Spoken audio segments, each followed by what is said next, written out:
Et ben voilà les postos, victoire du Paris Saint-Germain, 7 buts à 2. Et ben voilà, on y voit ce qu'on veut y voir. Le Paris Saint-Germain, spectaculaire, offensivement parlant. Le Paris Saint-Germain a été extraordinaire au niveau du jeu ce soir. C'est ce Paris Saint-Germain là qu'on veut voir presque tous les matchs. Voilà, je dis pas tous les matchs parce que c'est très compliqué d'enchaîner des matchs aussi performants que cela. Mais ce soir, le Paris Saint-Germain a presque été parfait, à part ces 2 buts concédés. On a vu la MNM comme jamais on l'a vu avant. Très clairement, ce soir, la MNM, elle a été exceptionnelle dans tous les sens du terme. On a vu un Neymar extraordinaire, un Léo Messi fabuleux, un Kylian Mbappé génial. Et voilà, c'est ça qu'on veut voir. Le milieu de terrain très bon, la défense par contre. Là, il y a un vrai problème, on en reparlera. On parlera aussi de la sortie de Donnarumma. Mais le Paris Saint-Germain ce soir a voulu montrer qui était le maître en Ligue des Champions, qui était le maître à domicile. Mais voilà, le PSG ce soir est invaincu. Le Paris Saint-Germain ce soir est qualifié pour les huitièmes de finale de Ligue des Champions. Malheureusement, le Paris Saint-Germain devra se séparer de Neymar pour le match retour. Neymar suspendu pour le match à la Juve. Je pense qu'il a fait exprès quand même de prendre ce carton rouge pour être suspendu à Turin et ne pas être sanctionné pour les huitièmes de finale de Ligue des Champions. Quoi qu'il en soit, le PSG va devoir gagner, va devoir aller chercher un résultat à Turin parce que le Benfica ce soir a montré sa loi à la Juventus. Et si le Benfica bat le Maccabi et que le PSG ne gagne pas à Turin, c'est le Benfica qui ressortira premier de cette poule. Mais que dire ce soir? Par quoi commencer? Par Léo Messi, sextuple ballon d'or? Peut-être un huitième ballon d'or à l'horizon?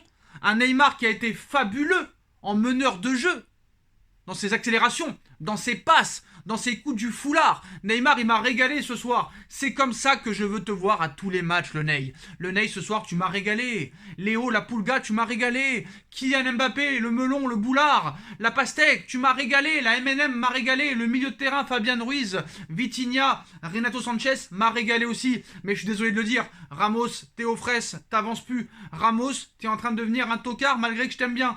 Marquinhos, t'es encore bloqué en prison à Madrid. Il va falloir à un moment donné en sortir.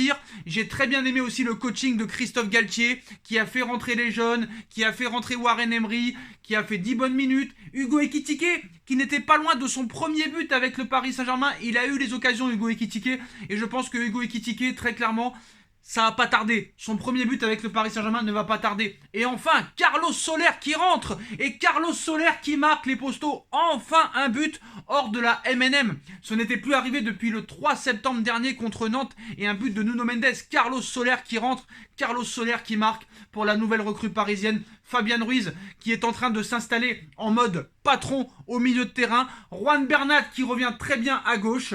Hakimi qui a sauvé son match avec la fabuleuse transversale pour Mbappé qui a amené un but. Mais voilà, ce soir, doublé de Messi, triple passeur décisif, doublé de Kylian Mbappé plus une passe, but de Neymar et une passe décisive de Neymar. Franchement, que dire ce soir? À part la défense, à part Donnarumma, c'est un match parfait. Voilà, ça a été un récital. Le Messi, le Ney et le Kylian ce soir, complètement connectés. Là, très clairement, la M&M's Connection. Hein. Donc voilà, Carlos Soler qui ouvre enfin son compteur but. Vitinha.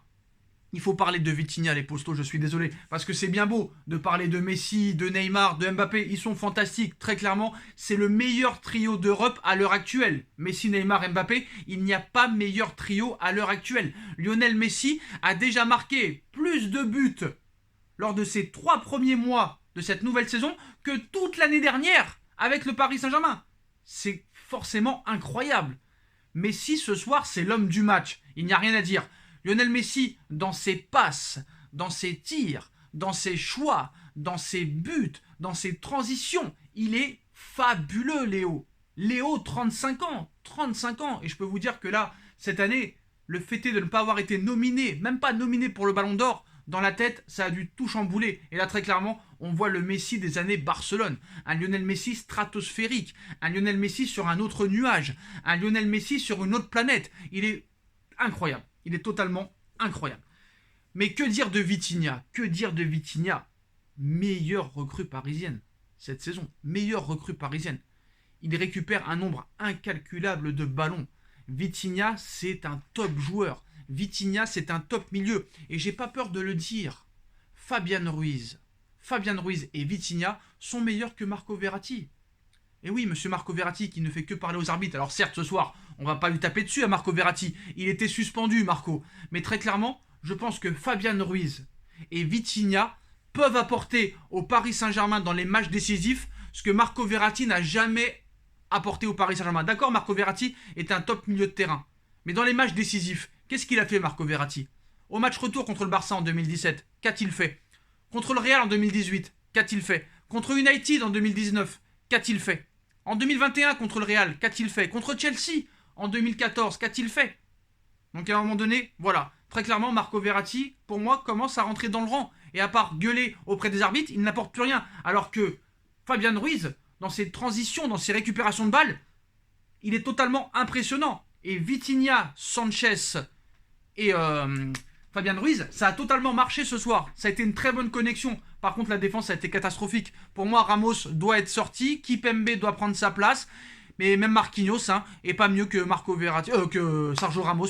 Marquinhos m'inquiète beaucoup. Voilà. Ça fait maintenant plusieurs mois qu'il nous inquiète. Et pour moi, très clairement, il n'est pas au niveau. Ramos n'est pas au niveau. Très clairement, Donnarumma ce soir, dans sa sortie, il se rate. Mais le deuxième but, il est complètement grotesque.